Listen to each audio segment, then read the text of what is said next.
सिद्धि की शादी के बाद वो ससुराल चली जाती है। पीछे रह जाती है भाभी रानी।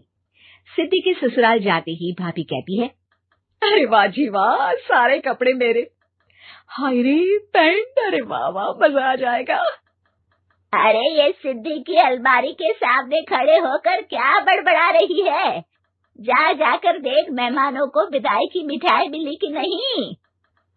अब हाँ माँ जी, क्यों नहीं, लेकिन पहले कपड़े तो बदल लूं।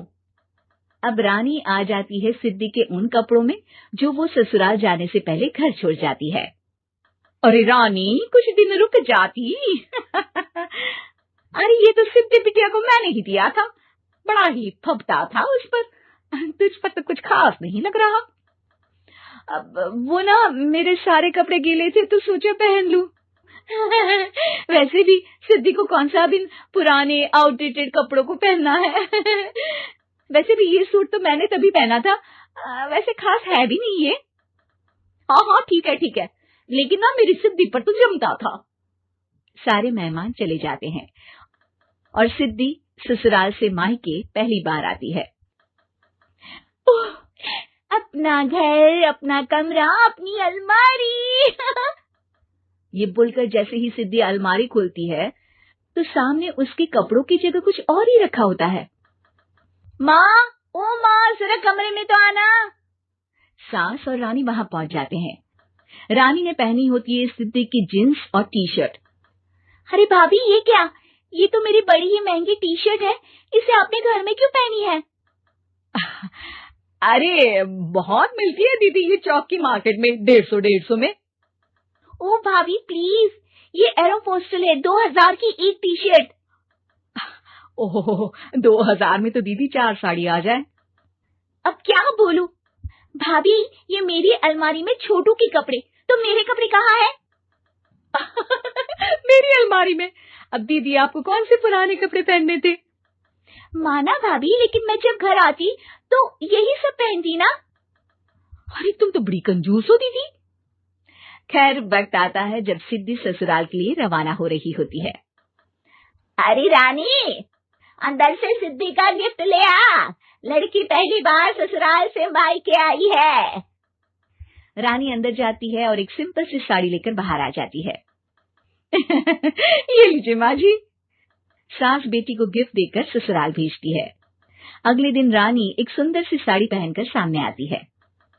अरे रानी, ये तो वो साड़ी है जो मैंने सिद्धि को देने के लिए दी थी जब वो ससुराल ले जाती, लेकिन ये तूने कैसे पहन ली?